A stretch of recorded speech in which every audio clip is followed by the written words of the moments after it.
Hello, and welcome to Slate Money, your guide to the business and finance news of the week. I'm Felix Salmon of Axios.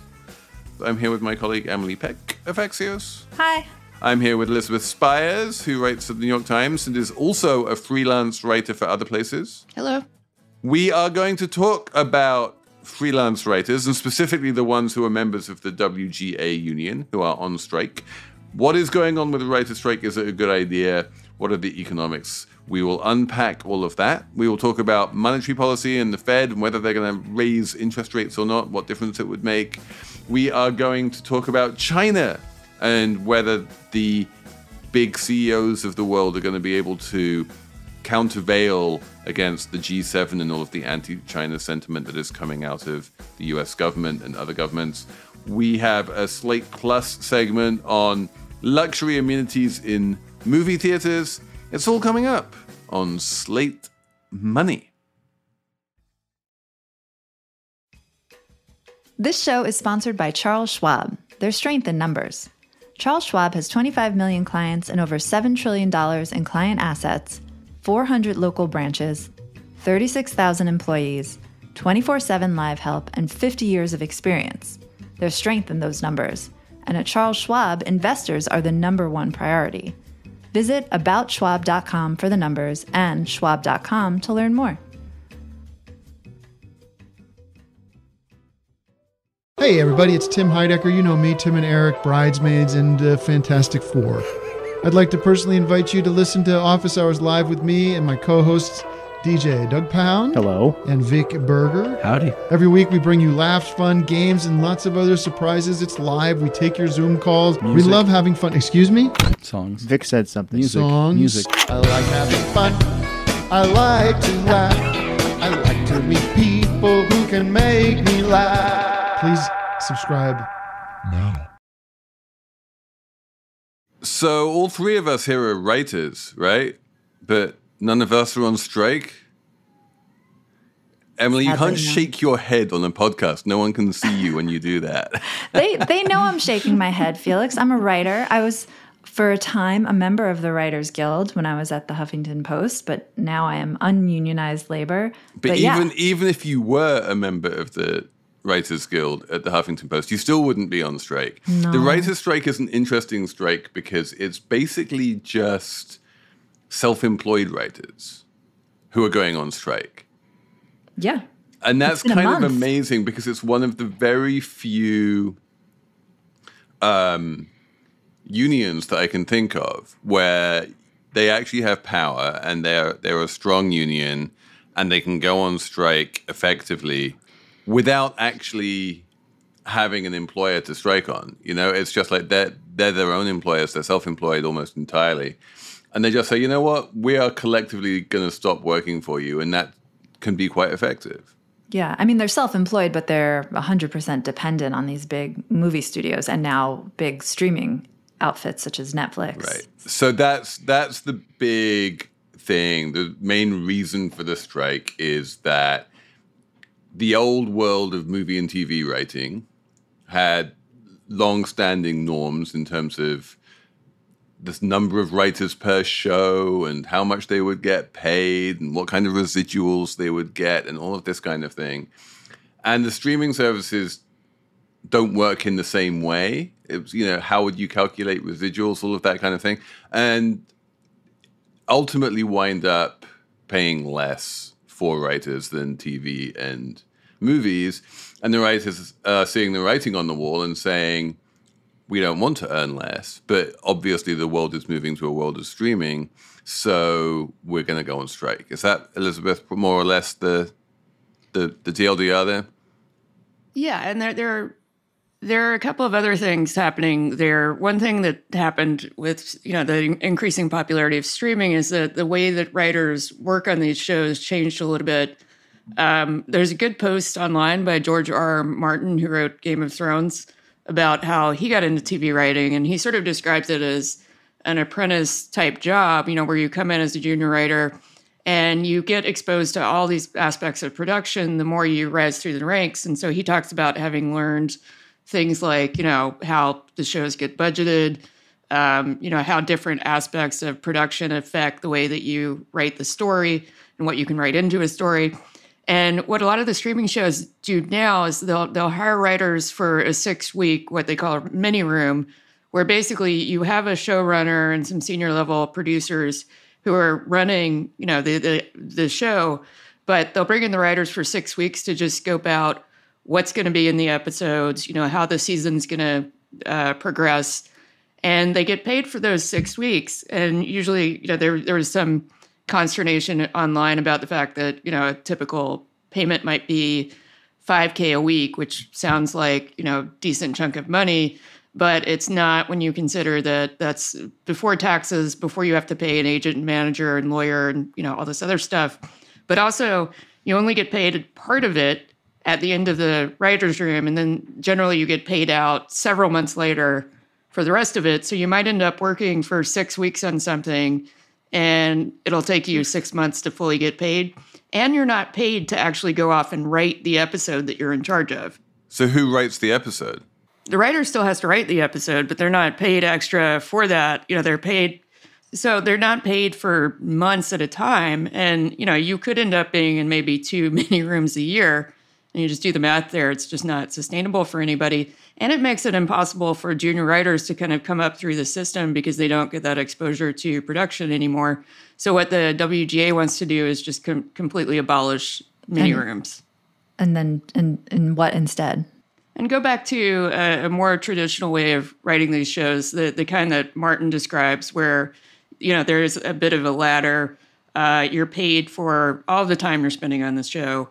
In a lot of cases, you would be working full-time on a show for as long as it's in production. The thing about the mini rooms is you're paid for part of the development and to deliver a script for usually an episode, but it's time delimited, and it doesn't really take into account the work that you're putting into it after you're in the writer's room. So, plus the usual, disadvantages of being a freelancer. You don't have benefits, you don't have protections in a lot of ways. Wait, wait, but that's not up for negotiation, right? I mean, they're still going to be freelancers either way. Oh, sure. Yeah, but the mini rooms themselves and the structure are part of what's being negotiated.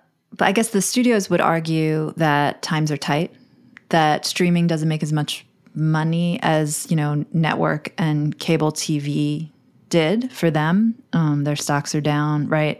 That's the argument they're making. Is there anything to that? I mean, times are tight, right? And profits are down. And also the other thing which is very important to note is the amount of money in aggregate the writers are being paid is through the roof. The streaming boom has massively increased the number of writers who are members of the guild and who are writing for streaming and for TV and movies. So the total amount of money being paid by the industry for writers is up substantially, even as the median amount of money earned by writers is kind of stagnant to down a bit. But, I mean, the streaming boom is over now. Like, they're starting to make less shows now. So that probably won't be true going forward, I would assume. It's already not quite as true as it was. It's not over, actually. I mean, that's actually the weird thing. That, like, Netflix might be making slightly fewer shows in the United States, but there are still massively multiplying streaming services. If you look at something like Max, right, which has recently rebranded from HBO Max, and look at the sheer number of channels there are within Max, all of which have just insatiable demand for new content. There is a lot of new stuff appearing. It's not the stuff necessarily that is going to enter the popular consciousness and have Slate mini seasons devoted to it, but there's a lot of just sheer tonnage of material being produced in the way that is still as a level much higher than what we saw in the days of TV. It's maybe coming down a little bit from its peak, but it's still way above pre-streaming. I think it's actually it's a lot harder to get stuff greenlit right now. I mean, part of what was happening during the boom was that shows were being commissioned and bought left and right, and then they would just never get made, or there would be a pilot, and then the series would be canceled. And now there's less of that. I think people are really making, big bets on prestige shows that they think are really going to hit, and they're not paying for and then killing off things as much. There's some other interesting stuff going on with this writer's strike. One thing I wanted to bring up is there's more solidarity now with writers, directors, and actors than there was. The last big strike was 2007, before streaming was a thing. That wasn't what the concerns were back then, and there was like tension between the directors and the writers. And now there's like a lot of solidarity. And I was talking to Axios's Tim Basinger. He covers this pretty closely, and he was just saying that everyone in the industry sees streaming as kind of like an existential threat, basically, the current state of the content biz. Yeah, there's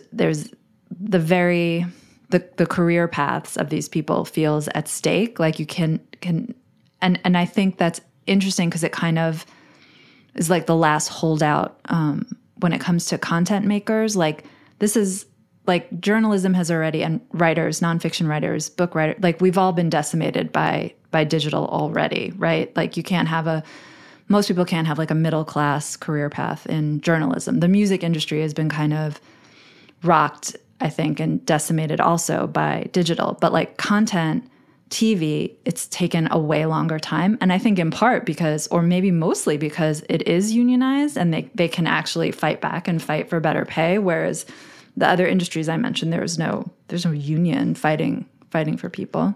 Music is interesting because, again, what you see in the music industry, if you look at the total amount of money being funneled to songwriters and performers, it's up substantially. Like the streaming boom is huge. If I'm paying, $10 a month for Spotify, $120 a year, that's probably more. I mean, that is more than I ever typically used to spend on, CDs or LPs or whatever. No way. Yeah, I never used to buy so many of those. Like, it's now just like plus, of course, all of the ad-supported stuff. Every time I listen to something on YouTube or anything like that, if you look at the total amount of money going to songwriters and performers, it is up substantially. But also, the number of songwriters and performers is up. And again, you have the same phenomenon where the average and the median are going down, even as the aggregate are going up. That makes sense. And you could see the same in journalism. There's more people doing it. Oh, absolutely. Making way less money, right? Exactly.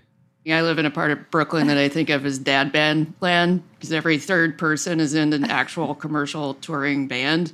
And I just anecdotally, I hear the musicians talk about this stuff, and the extent to which, they don't make money directly off the music anymore as much. It's you have to tour more, you have to come up with, inventive merch lines, things like that, because the music itself isn't paying as well. Right, but the point is that there are more, dads in bands in Brooklyn than there ever were. It wasn't like there was some halcyon era where like half of Brooklyn was making lots of money from being in dad bands. Yeah, that doesn't sound like now we're in comfort. Now to the we're in musicians, a world though. where That's not. But that's exactly right. Like and we're seeing the same thing with the writers' strike, which is it's cold comfort to any individual writer to be told that the aggregates are up because all they care about is what they're making individually. And conversely, from the point of view of the industry, they're saying like there is this insane digital content more, and we can never feed it enough stuff. Yeah. Like Emily and I both made the transition from print journalism to digital journalism, and the just the order of magnitude increase in the amount of content that needed to be created in order to be a player, in this industry. The sheer amount of stuff you need to produce in digital is so much higher than it ever was, in the olden days. And films and TV are still a kind of like artisanal industry.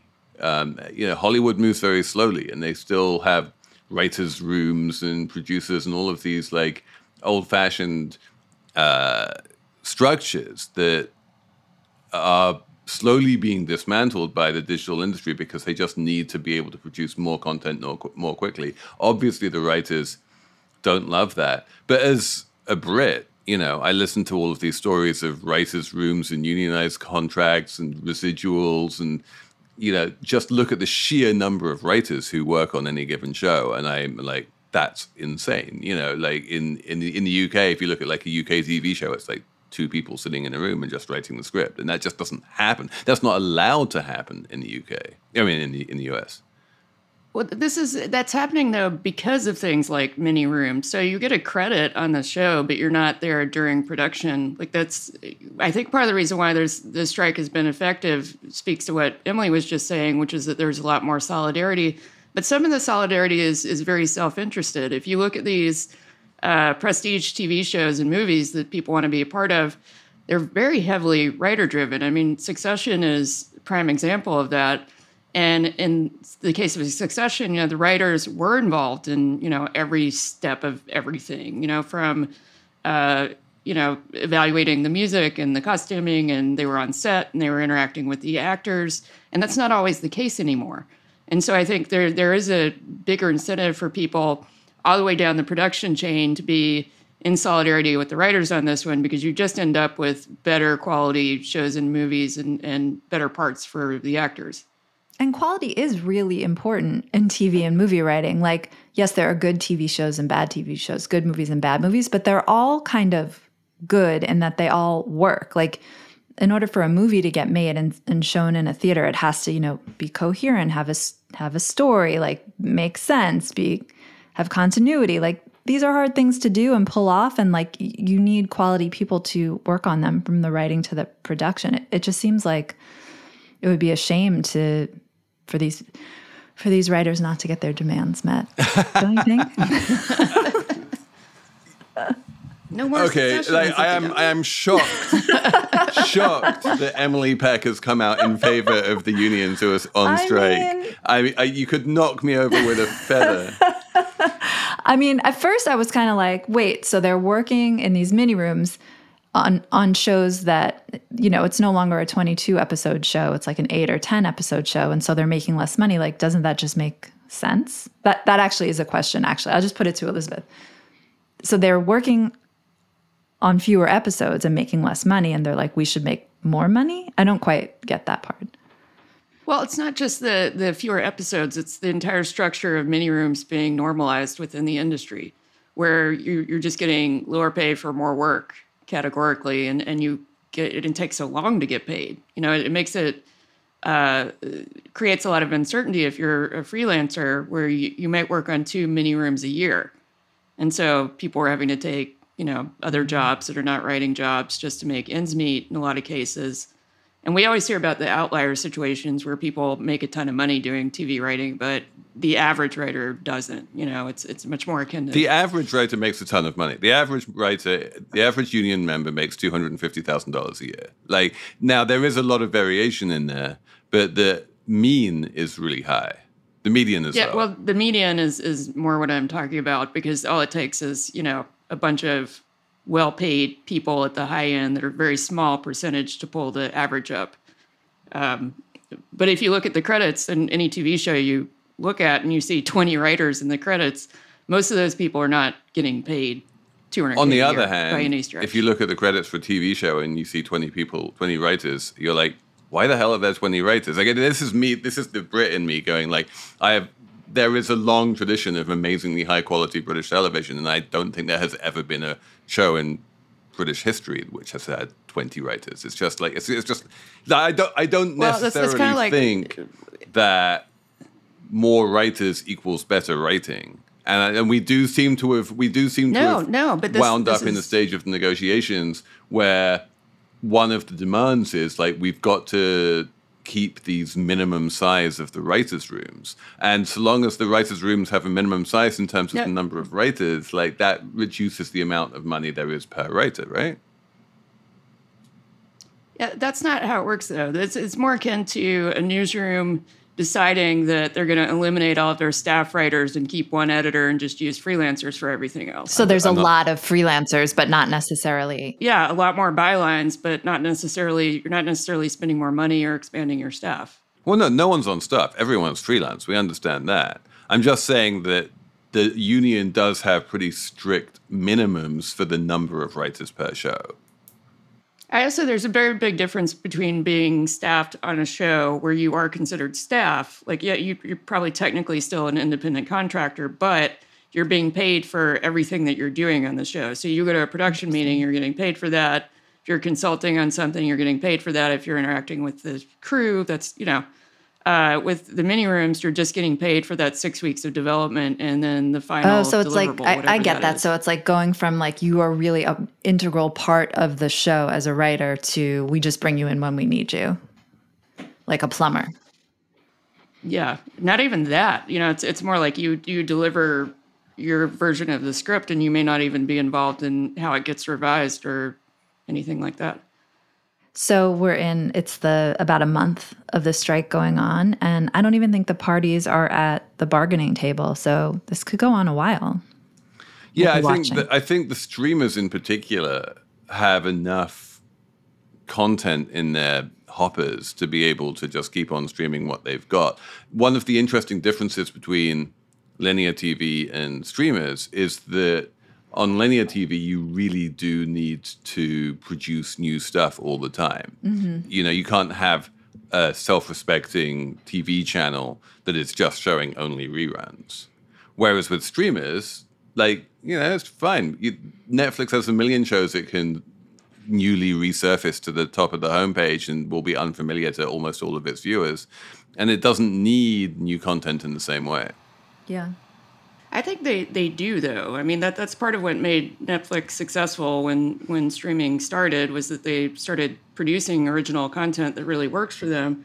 And also, the strikes are shutting down production on some of these things. They're losing $200 to $300K a day for that, and it's not insured either. That's just money out the door.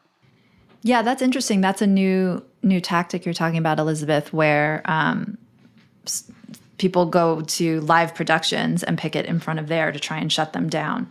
So that's a little different, right? Because that's not writers being on strike. It's writers disrupting productions of things that were already written. Yeah. And it also, to Elizabeth's point, there is still a large number of shows, including shows like Succession, where having writers on set is part of how they produce the show. So if the writers are on strike, then they can't produce the show because those writers are necessary for the production of the show. I saw that the second season of Severance has paused production because that's one of those shows. Oh, I like Severance. That's sad. Sad for me. Oh my God, Emily, you should come out against the strikers because you're not going to get Severance season 2 as quickly as we thought. No, I think pay the severance writers, then it's... We should move on. Let's talk about Fed policy. Reboot your credit card with Apple Card, the credit card created by Apple. It gives you unlimited daily cash back that you can now choose to grow in a high-yield savings account at 4.15% annual percentage yield. That's more than 10 times higher than the national average savings rate. Apply for Apple Card now in the Wallet app on iPhone and start growing your daily cash with savings today. Apple Card subject to credit approval. Savings is available to Apple Card owners subject to eligibility requirements. Savings accounts provided by Goldman Sachs Bank, USA. Member FDIC. National average savings rate is from FDIC website. Terms apply.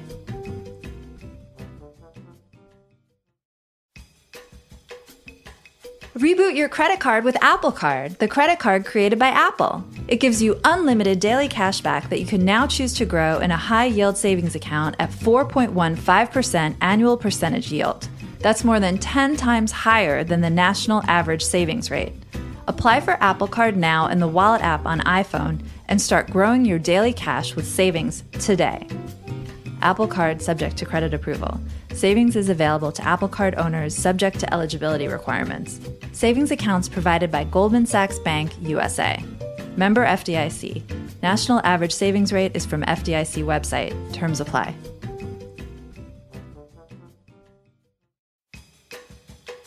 This episode is brought to you by Bank of America. If you own or operate a business, whether it's a local operation or a global corporation, partnering with Bank of America could be your smartest move. By teaming with Bank of America, you'll enjoy exclusive digital tools, award-winning insights, and business solutions so powerful you'll make every move matter. Position your business to capitalize on opportunity in a moment's notice. Visit bankofamerica.com/banking for business to learn more. What would you like the power to do? Bank of America N.A. Copyright 2023.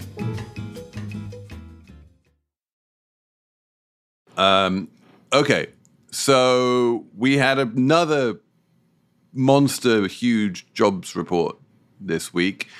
339,000 new jobs created, something like that. Came in the wake of pretty hot inflation numbers. And yet the Fed looks like it's not going to raise rates in a couple of weeks. And the current conversation is an interesting one. It seems to be around this question of skip or pause. Emily, how do you characterize the difference between a skip and a pause? It's the same thing. So basically, a skip means that at the next meeting, the Fed is not going to raise rates. It's going to pause. It's not going to raise rates, but it might raise them the next time after that. Thus, a skip, because it's raise, stop raising, raise again. So that's a skip. Whereas a pause would be a more definitive stop. Do I have that? Yeah, pause. I guess that it's about expectations. If you think that everything's going to adapt to the current interest rate hikes, you argue for pause and assume that inflation will come down naturally. And then if you're arguing for skip, it's that you expect it not to do that, and you're going to have to raise rates in July. But the Fed has been saying all along, like, we're going to be watching to see what financial conditions are doing and make decisions based on that, which to me is like, we could skip, we could pause, we'll see how it goes kind of a thing. So skip pause seems like a weird, fake thing to talk about because people don't know how to deal with the uncertainty of what the Fed has been saying. So one way to think about it is just the size of the rate hike or the size of the average rate hike. At the beginning of the tightening cycle, the rate hikes came every meeting at 50 basis points apiece. Then, as we got into the tightening cycle, those 50 basis point hikes were reduced to 25 basis point hikes, but still a 25 basis point hike every meeting. So if you want to reduce it by half again, so it's like 12.5 instead of 25, then what you do is you do a 25 basis point hike every other meeting, and you're still kind of raising rates, but you're just doing it more slowly. Does that make sense? Yeah. And so that's what a skip is? And so that's the skip, right? The market was pricing in like basically one hike between June and July for a while. And then as the Fed officials have been coming out and saying they are thinking about doing a skip, basically what the market did was just decide that one hike was going to happen in July rather than in June, which is not a big deal. But what it does is it preserves optionality, right? It gives them an extra month to just see how the economy is doing. And because the one thing they don't want to do is go too far and then be forced to pull back, right? They have the luxury of time now. It's not urgent that they hike rates. And so they can hike rates a little bit, pause a little bit, do a little bit more, pause a little bit until they're sure they're in the right place without having to just go storming ahead and then go, oh shit, we went too far and now we need to cut. Yeah, it's like you're filling up a bucket or something. And at first it's really easy to fill the bucket because it's empty and you can just swoosh the water in. But then as you get closer to the top, you have to be a little careful not to spill over. Exactly. And when rates were at zero, it was very clear that they were too low. When inflation came up, they were like, oh shit, we need to raise rates. We don't know how high we need to raise them to, but we know we need to raise them to a level that's significantly higher than they are right now. Now, with rates at 5%, it is not clear that rates are too low. 5% counts as tight monetary policy, and there's argument about how tight it is, but it's definitely tight enough to be slowing down the economy already. So we don't know how much effect that's having. And so does it need to be higher than 5%? Does it need to be much higher than 5%? These are very subtle decisions that the Fed needs to make. And so I think it's just going to take its time with them. But inflation is still high. The Fed was supposed to hike rates so that inflation would come down. It has come down, but it's still not at the 2% target. It's like Correct. a little under 5%. So the question is, do you keep on hiking rates until inflation is at 2%? Or do you keep rates high until inflation is at 2%? Because rates are now high, and quite plausibly, given that inflation is coming down quite dramatically, just keeping rates high could be enough to bring inflation down. Well, there were a couple of Fed governors who expressed concern about uncertainty around how credit conditions are evolving, because there are non-monetary factors that could contribute to inflation going down, and we still don't really understand the full ramifications of this spring's bank failures and how it's going to affect lending. Well, wait, when you say non-monetary factors, what you mean? You mean the credit conditions are the monetary factors or the non-monetary factors? Non-monetary factors. Non-Fed factors. So what are the monetary factors? If credit tightens and it becomes harder to obtain a loan because banks are more cautious in the wake of the bank failures, then that could pull inflation down. Isn't that the main mechanism of what Fed hikes do? Like if interest rates rise, and that causes credit to tighten? Yeah, well, interest rates are only one factor, though, in credit tightening. So there's also the number of loans that are approved, the size of the loans. I feel it's all the same thing. Like ultimately, when the Fed raises rates, the aim is for banks to lend less and for borrowers to demand fewer loans. And, it's 6 of one, half a dozen of the other. Partly borrowers will demand fewer loans because the rates are higher. Partly the banks will lend less because they have less appetite to lend to borrowers who they're now worried might not be able to repay loans at those kind of interest rates. But I feel like that mechanism of credit tightening is exactly the main mechanism that the Fed uses to try to bring down inflation. It's not some kind of unanticipated other thing. Yeah, well, I agree that rates are the main factor, but there are non-rate conditions, especially in response to things like bank failures that are not just interest rate driven. They're about, banks being more conservative. No, but the bank failures were entirely interest rate driven. They were 100% a function of interest rates. But yeah, I think we're not really disagreeing here. I think we agree that the rise in interest rates has caused tighter financial conditions by design, and maybe they didn't want the bank failures to happen, but I don't think they were super upset that the bank failures happened because they were part of trying to bring down the risk appetite in the economy. That's the whole purpose here. The point is that the Fed hiked rates a lot, and it takes a while for those rate hikes to kind of play out in the economy. And now we're at a point where they can kind of wait and see what happens. Like credit, how tight is credit going to get, and how much will that affect inflation? We might want to wait and see a little more. We might want to wait and see if, wages stop rising so quickly, or if the job market weakens a little bit more. Let's just chill for a second. Exactly. And that was a little piece of good news in jobs report this week, as far as the Fed was concerned, is that wage inflation is still coming down. It's lower than it has been basically since the pandemic. So the Fed likes to see that. The big question, which I can't answer at all and is very unclear, I think, even to the Fed, is, to what degree does tightening credit actually slow the economy? To what degree does economic growth rely on borrowing? And I think there's a lot of interesting economic growth out there in the economy right now that is really consumer-driven and doesn't require businesses borrowing lots of money. And if they don't need to borrow money to grow, then making it more expensive to borrow money or more difficult to borrow money isn't going to slow down the economy very much. That's an interesting point. It makes me think about the housing market, because the Fed raising rates absolutely crushed the housing market. Like not no one, but there's hardly any home sales going on right now. And most people are just like happily living in their houses with their low mortgage rates that they got before the rate hiking started. And I guess before all that happened, I had this, very like financial crisis perspective of the housing market. Like if the housing market craters, like everyone will die. Like we saw what happened last time.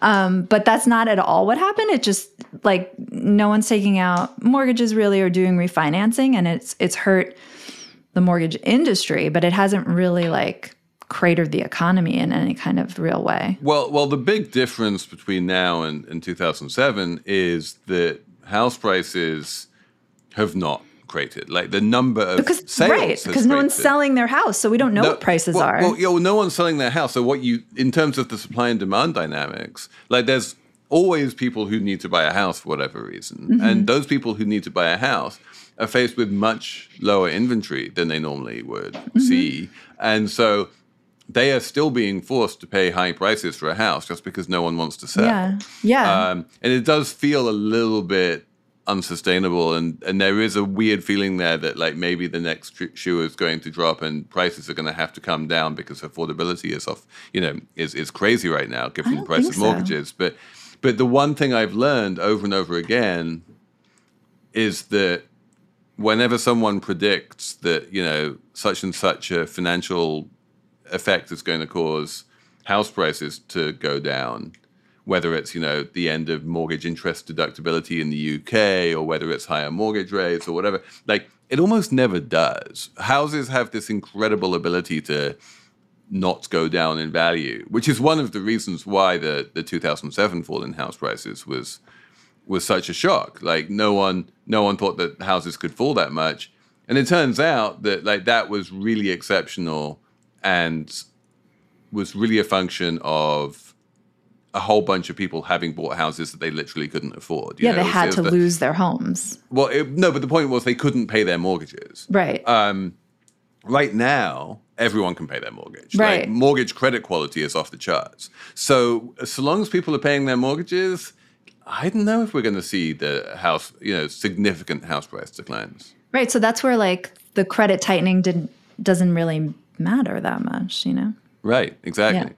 We're also not seeing rents come down, and that's an important part of the housing services category, which is another thing that people are looking at. So, in fact, if you look at inflation, rents are 100% of the housing component of inflation. It's a weird quirk of the way that inflation is measured, that what the statisticians do is if you're paying rent, they look at how much rent you're paying.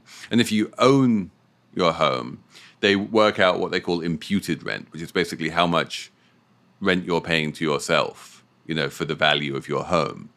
And they impute that rent from actual rents that people pay. What house prices, whether they're going up or down, have very little effect on inflation, whereas rents have a huge effect, not just on renters, but even on homeowners in terms of the way that CPI is calculated.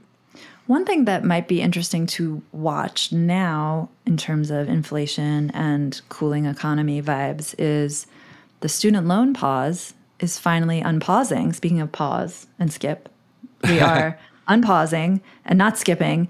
And because part of the debt ceiling deal that just passed was that they couldn't pause anymore. So a lot of people are going to have to start making student loan payments that haven't had to do that in like 3 years. And that might actually slow things down a bit, because I would think that most people stopped sort of budgeting for that money. So they're going to have to find it in other ways and places that could theoretically slow down a little bit of discretionary spending. Maybe that is something the Fed is also watching. I don't know. Yeah. That could do the Fed's job for it. Yeah. There you go. Thank you, Joe Biden, for helping with fiscal policy. What a bummer, though, if you haven't paid that bill in 3 years and now you got to pay it again. I don't know. This feels like Emily's like, I don't know. I don't have any student loans. I'm too old for that shit. I paid my student loan off, and then the following year I got a mortgage. So it was just like, what are you going to do? America. Let's move on and talk about China. This show is sponsored by Charles Schwab. There's strength in numbers. Charles Schwab has 25 million clients and over $7 trillion in client assets, 400 local branches, 36,000 employees, 24/7 live help, and 50 years of experience. There's strength in those numbers. And at Charles Schwab, investors are the number one priority. Visit aboutschwab.com for the numbers and schwab.com to learn more.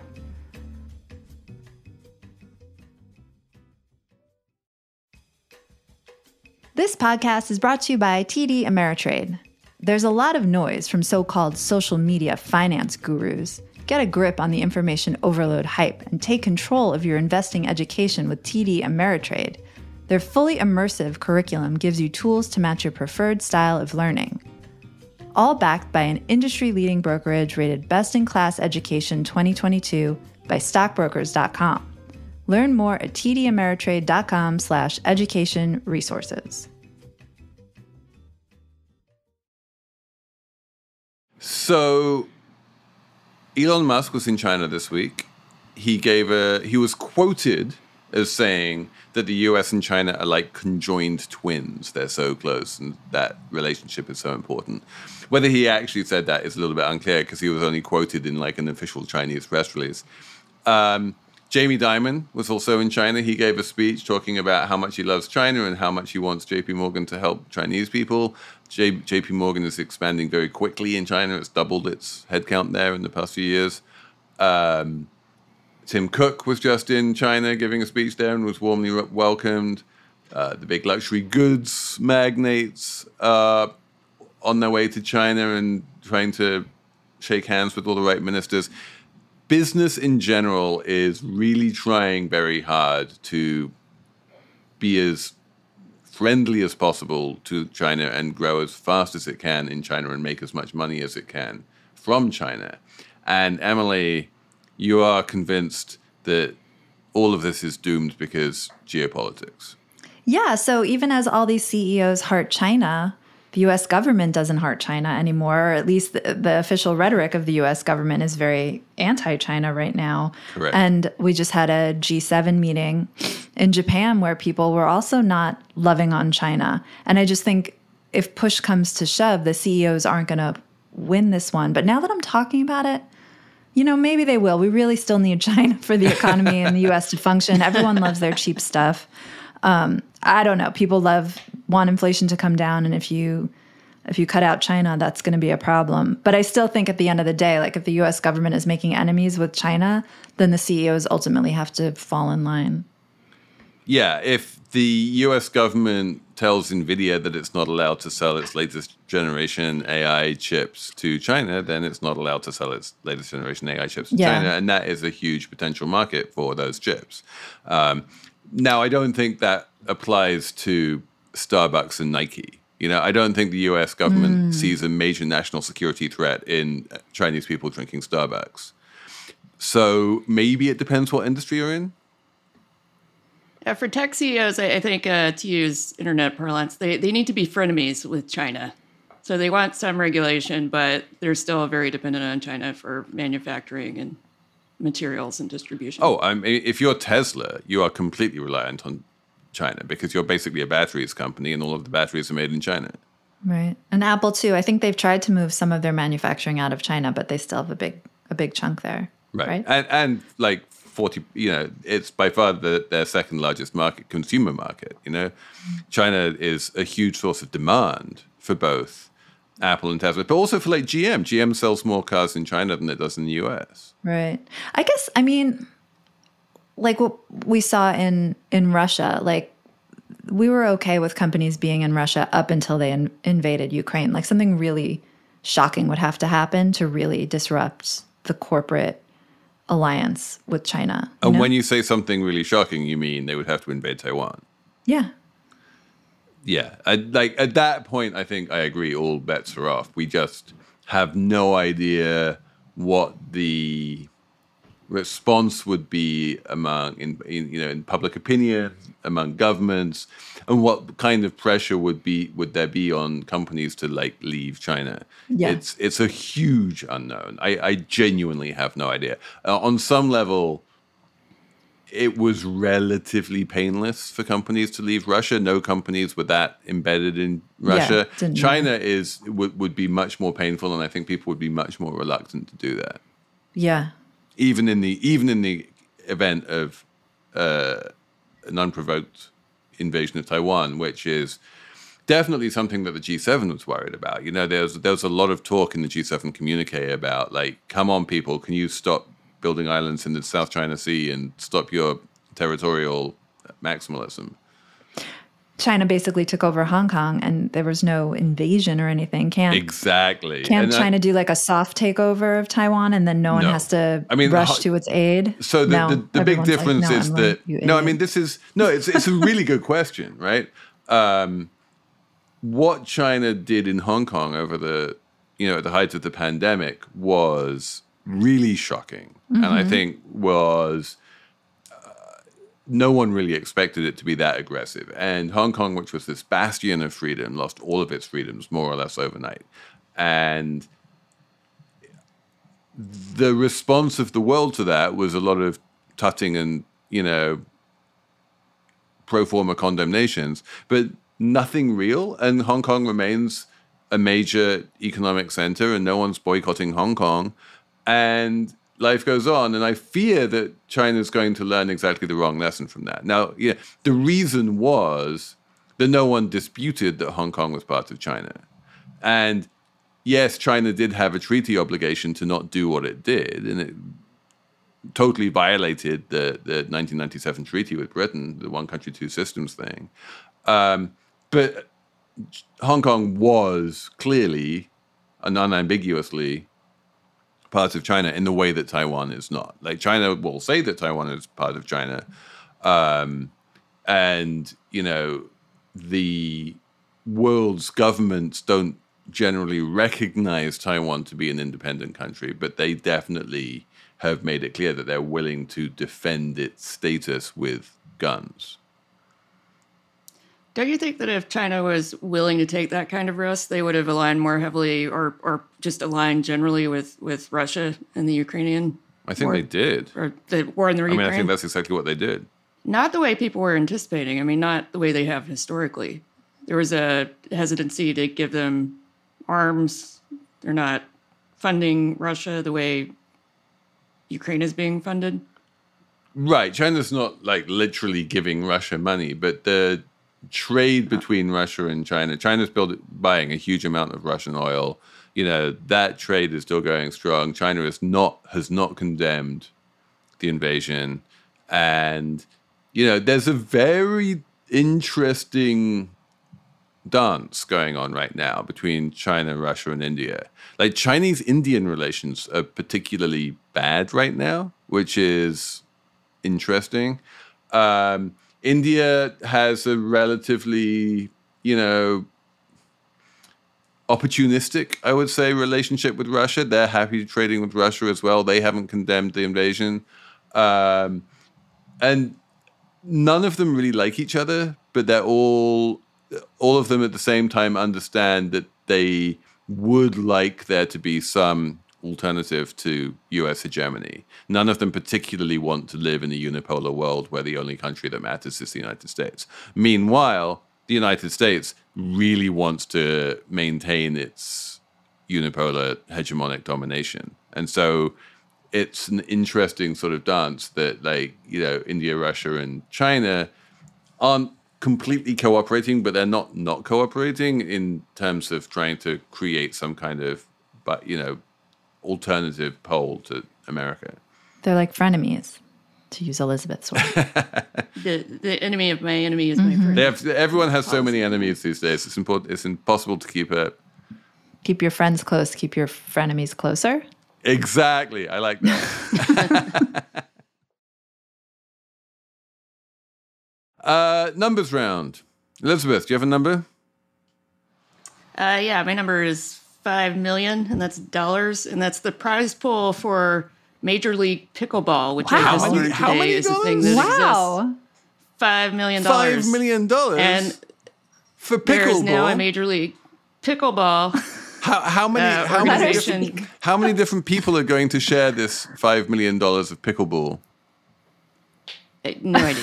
This is the Major League Pickleball League is run by Brian Levine, who's a former Goldman Sachs partner. And this is fairly new. So unclear how big the pickleball market is. Where's the championship being held? I want to know, like, if I'm a pickleball player, how much money can I make playing pickleball? Is there like, are there massive sponsorship deals as well? Is Nike going to have like Nike pickleball? You play pickleball, right, Felix?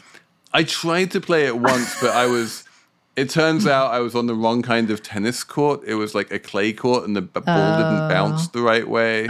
But I have aspirations to pickleballing. I would like to play.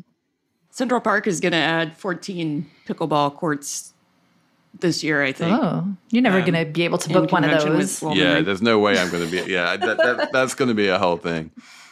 My number is 8.73 million, which is the number of self-employed workers in America, according to the latest household survey. This is people who just work for themselves but haven't set up a business. And that number is the lowest it's been since the pandemic. In fact, it's lower than it was pre-pandemic. Obviously, it fell down enormously during that brief recession of April 2020. But there was a big boom in self-employment in 2021. Everyone was YOLOing it and going, I'm going to work for myself and do my own thing. And some of those decisions worked out, and a lot of those people then incorporated and became actual companies. And others of those decisions didn't work out, and they just decided to stop being self-employed and get a job because there's lots of jobs out there. And now people aren't quitting their jobs and going self-employed so much. Also, the writer's strike is playing into this. Like, a lot of writers are self-employed, but also unemployed. So we have a particularly low number of self-employed people in America right now. It's down 369,000 in 1 month, which is even bigger than the rise in payrolls. It's like a good news, bad news kind of number. Yeah. Because some people probably are better off with jobs than selling candles or something. Exactly. Trying to make their way as an Instagram influencer. Yeah, it's a rough life. And there's no union. Oh my God, can you imagine the influencers union? I would love to see it. Emily, what's your number? I have two joke numbers I'm deciding between. I'm going to go with $45,000. Okay. That's the average price of a cold plunge pool sold by Diamond Spas and Pools in Frederick, Colorado. There's a big story in the Wall Street Journal this week about the hottest new home amenity, the cold plunge pool. People who have $1 million and plus homes and whatnot are building these in their spa rooms. They have saunas, they maybe have regular pools. Now they have cold plunge pools. And these are pools of cold water that people plunge into. Yeah, exactly. For wealthy For a masochists, minute, for 45 seconds to a minute, because it's supposed to be good for you, I guess. Isn't there some Dutch guy called Wim or something who's really into cold Probably. swimming in cold water? Yeah, but Probably, isn't yeah. that also always how saunas are supposed to work? You go in the sauna and then you jump into a piece of cold water. I don't know. Yeah, no, it is. sounds- There's always it sounds been a very cold Finnish. plunge. There's Yeah. always been a cold plunge, but now there are more cold plunges, and Oh, they're in okay. people's homes. And people are saying things like you're activating your body system by plunging in the cold, and it's good for your this or that, and it speeds your recovery time. And athletes like it, and it's just the latest thing. And I just want to say I don't a like cold it. bath is not a good substitute. You can do a cold plunge in a bathtub, but it's not. Then you haven't spent the $45,000. So what are you even doing, Elizabeth? Emily, do you think 45,000 is a lot for a cold plunge pool? I do, because you only spend 45 seconds in the thing every day. Get a regular pool. I'm a big hot tub kind of. I like a hot plunge. You know what I mean? Cold is. I'm just not. It's not for me. Would you like a hot plunge pool? Yeah, isn't that like what a hot tub is, Felix? That's a hot tub. Yeah, like a hot plunge pool. I feel like a hot tub is more... your typical hot plunge pool is more expensive than $45,000. I might be wrong about that. Oh, I don't know. I could Google it now, but I'm not going to because it's the end of the show. And people can do that themselves. It's not the end of the show. We have a Slate Plus segment coming up on what cinemas are doing to try and get people back into cinemas. But for those of you out there, we love you too, who don't listen to Slate Plus, who aren't subscribed to Slate Plus, that is actually the end of the show. Thank you to Patrick Fort for producing. We are not back on Monday with another Succession podcast because Succession is over. It is very sad. But at some point we will come back with movies or villains or something like that. But yeah, for the time being, you're going to have to wait another week before the very next Slate Money.